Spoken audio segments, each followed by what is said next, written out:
va maintenant entendre une allocution de son Excellence Lee Jae-myung, président de la République de Corée. Je prie le protocole de bien vouloir accompagner son Excellence et je l'invite à s'adresser à l'Assemblée.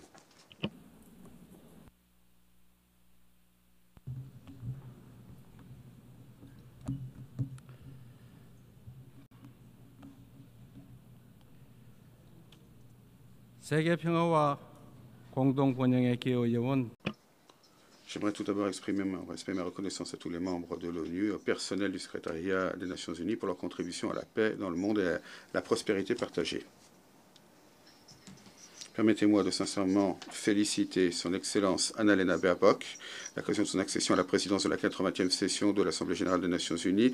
Je rends également hommage au secrétaire général Antonio Guterres pour son dévouement indéfectible et pour tout son dur labeur. J'espère que la 80e session de l'Assemblée générale des Nations Unies parviendra à des résultats encore plus importants sous leur remarquable houlette.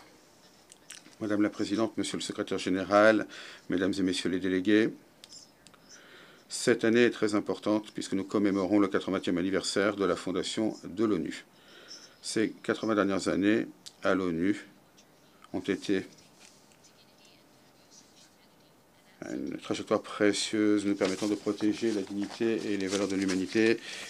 Et nous avons cherché une marche à suivre pour les générations à venir. Si l'on nous demandait ce qu'a réalisé l'ONU, je répondrais sans douter, regardez l'histoire de 80 ans de la République de Corée. Il n'est pas exagéré de dire que l'histoire de la République de Corée, pleine de défis et de ripostes, c'est l'histoire de l'ONU qui a constamment dû relever les immenses défis auxquels est confrontée l'humanité. Libérée du joug colonial, l'année même de la fondation des Nations Unies, la République de Corée a émergé de la division et des cendres de la guerre grâce à l'aide de l'ONU. Elle a préservé son identité nationale tout en réalisant l'industrialisation et en devenant une démocratie. C'est pourquoi la République de Corée, en soi, est un pays qui prouve tout l'intérêt de l'existence de l'ONU. À chaque fois que la République de Corée a ressuscité les espoirs de vie aussi précieuses que les guerres sont catastrophiques, la bannière de l'ONU flottait au centre de cette intense solidarité. L'ONU s'est efforcée de fournir l'égalité des droits et des chances à chacun sans discrimination et a fourni l'éducation, des vaccins pour que les vies des enfants fleurissent. Ce petit pays de l'Orient, qui s'est relevé avec l'aide de l'ONU et de la communauté internationale, est devenu un fier membre de l'ONU qui attire l'attention du monde. Il a un rôle et une responsabilité croissants comme membre de la communauté internationale, et ce plus rapidement que tout autre pays. Il y a eu des moments lorsque la démocratie et la paix étaient en crise, mais à chaque fois, la République de Corée a fait face avec une force indéfectible. Même un coup constitutionnel n'a pas pu mettre à bas la volonté de la population de la République de Corée, son désir de démocratie et de paix. La révolution de la lumière qu'a menée la population de la République de Corée contre les ténèbres de l'insurrection l'hiver dernier a été un moment historique qui a démontré la brillante réalisation de l'esprit des Nations Unies. La résilience et la force remarquable de la démocratie dont a fait preuve la République de Corée seront les nôtres comme celles du monde entier. J'ai besoin que vous preniez ma main et que vous m'écartiez de tout cela, que vous m'emmeniez là où la lumière brille, ou là où les fleurs fleurissent. Comme le prix Nobel de littérature Han Gang l'a écrit, la République de Corée sera un jalon de lumière pour tous ceux qui se joignent à ce voyage vers la démocratie.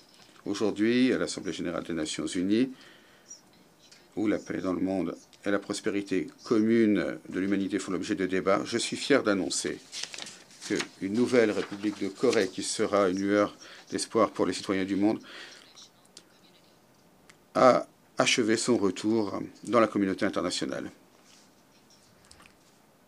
Je vous remercie.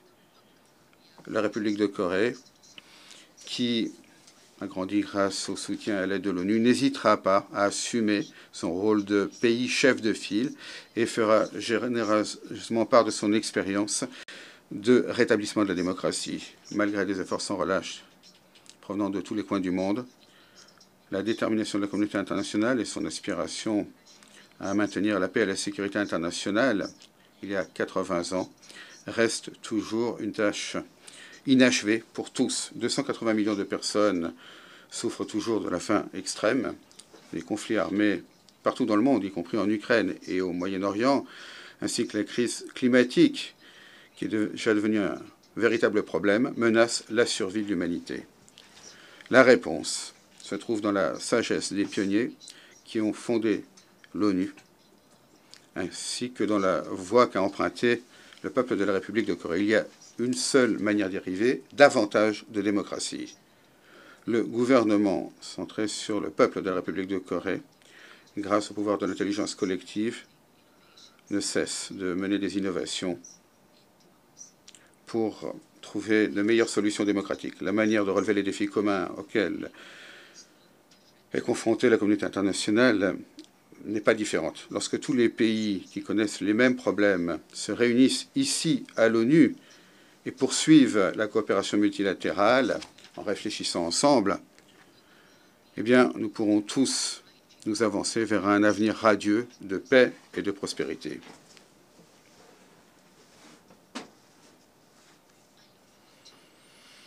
J'attends avec intérêt l'initiative ONU 80 présentée par le secrétaire général.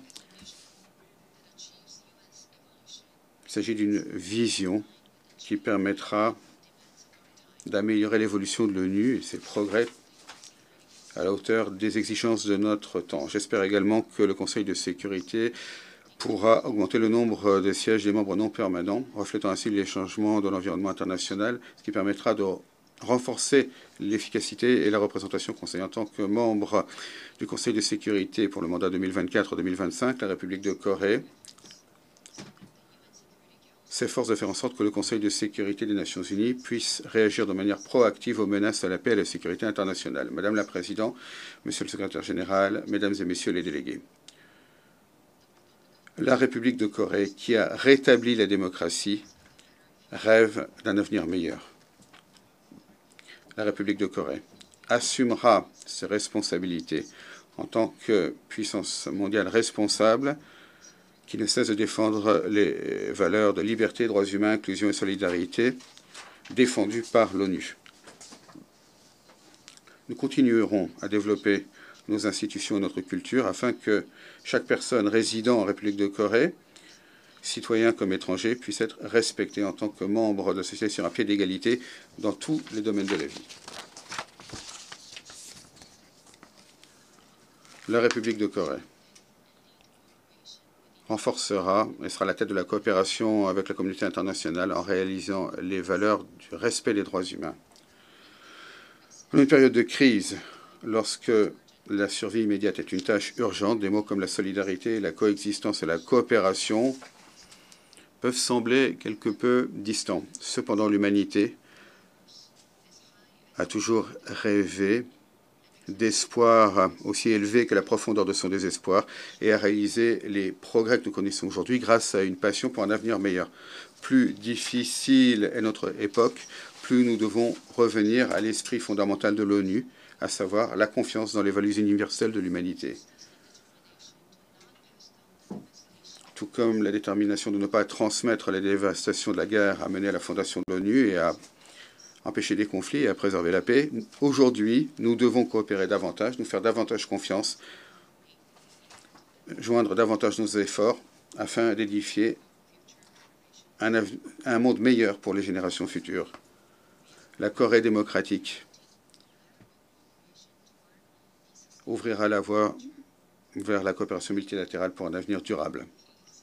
La paix est une valeur qui est plus importante que toute autre chose. En République de Corée comme ailleurs dans le monde, la paix est le socle de la démocratie et du développement économique. Les conflits que nous constatons actuellement montrent clairement les idéaux de la dignité humaine et du développement durable, à quel point ils peuvent facilement s'effondrer sans la paix. Aujourd'hui, la République de Corée assume ses responsabilités en tant que contributeur essentiel aux activités de maintien et de coopération de la paix de l'ONU. Nos courageux soldats qui ont défendu la République de Corée sans faillir, un pays divisé, espèrent ouvrir la voie vers une paix durable emmenée par l'ONU. Les menaces contre la paix ne sont pas seulement des éléments physiques. À une époque où l'intelligence artificielle est essentielle pour la capacité sécuritaire et où les cyberattaques menacent la sécurité nationale, nous devons affronter non seulement les ennemis visibles, mais également les ennemis invisibles. Si nous nous laissons passivement entraînés par les changements de l'ère de l'intelligence artificielle, nous aboutirons à une dystopie de polarisation accrue et d'inégalité. Nous ne pourrons pas disperser les ténèbres des atteintes aux droits humains provoquées par la mauvaise utilisation des technologies. Mais si nous pouvons relever ces défis de manière proactive, nous pouvons utiliser cette importante productivité comme une force motrice pour poser les bases de l'innovation et de la prospérité et créer une base utile pour renforcer la démocratie directe. J'espère que le débat public que je présiderai en tant que président du Conseil de sécurité demain apportera une contribution importante aux efforts de la communauté internationale visant à promouvoir l'utilisation responsable de l'intelligence artificielle. En outre, nous avons l'intention de faire part de notre vision pour l'avenir de l'intelligence artificielle à travers l'initiative APEC-IA lors de la réunion des dirigeants économiques de l'APEC qui aura lieu à Gyeongju en Corée le mois prochain. Nous nous efforcerons de faire en sorte que la vision de l'intelligence artificielle pour tous, dans laquelle les progrès dans les technologies de pointe contribuent aux valeurs universelles de l'humanité, devient la nouvelle normalité pour la communauté internationale.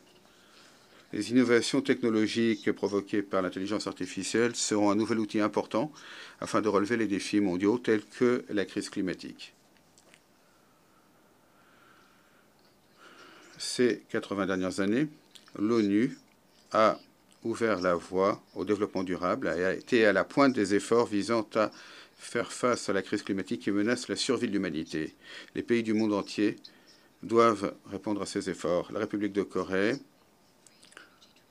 mène une grande transition énergétique. Nous tirons parti de la science et de la technologie et des innovations numériques pour renforcer l'efficience énergétique et augmenter la part des énergies renouvelables.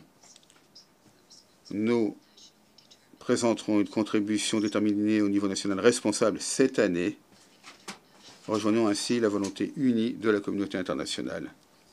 Lors de la 4e conférence des Nations Unies sur les océans, qui sera présidée par la République de Corée et le Chili en 2028, nous efforcerons également d'édifier une importante solidarité pour le développement durable des océans. De tels efforts menés par la République de Corée afin de relever activement les défis mondiaux reposent sur un ferme engagement qui est de tenir la promesse partagée de l'humanité pour le développement durable. Depuis que l'ONU a créé les objectifs de développement durable, les ODD, il y a 10 ans, la communauté internationale a réalisé des progrès importants pour éliminer la pauvreté et réduire les inégalités. Cependant, la demande de financement pour le développement ne cesse d'augmenter et ce sont les plus vulnérables qui continuent à souffrir. Faisons face sans embâche à cette grave réalité et créons un nouvel élan pour le changement. Nous devons réformer de manière structurelle la gouvernance mondiale pour le développement tout en renforçant la qualité des ressources financières. Je suis certain que nous combinerons nos efforts pour qu'il y ait davantage de cas semblables à la République de Corée, qui était autrefois un pays bénéficiaire de l'aide et qui est maintenant un donateur pour l'aide. Cette année, nous commémorons le 80e anniversaire de la fondation de l'ONU, c'est que le 80e anniversaire de la division de la péninsule coréenne. de nouveaux défis, tout comme des problèmes non réglés nous attendent. La Corée démocratique va entamer une nouvelle trajectoire vers la coexistence pacifique et une croissance partagée dans la péninsule de Corée.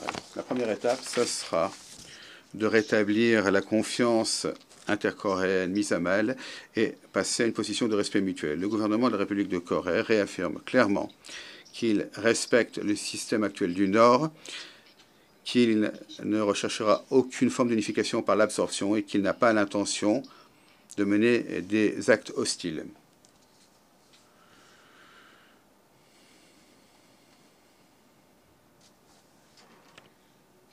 Sur la base de ces trois principes, nous avons l'intention de rompre le cercle vicieux de tensions militaires intercoréennes superflues et d'actes hostiles. C'est pourquoi nous avons pris des mesures proactives. Nous avons arrêté d'envoyer des tracts et nous avons suspendu nos émissions vers le nord. Pour l'avenir, le gouvernement de la République de Corée s'efforcera constamment de rechercher un moyen de réduire les tensions militaires et de rétablir la confiance intercoréenne. La meilleure manière d'avoir la paix, c'est de faire en sorte qu'il ne soit pas nécessaire de se battre grâce à un dialogue complet centré sur les échanges, la normalisation, la dénucléarisation, END en anglais. Nous devons mettre un terme à l'ère d'hostilité et de confrontation dans la péninsule de Corée et parvenir à une nouvelle ère de coexistence pacifique et de croissance partagée.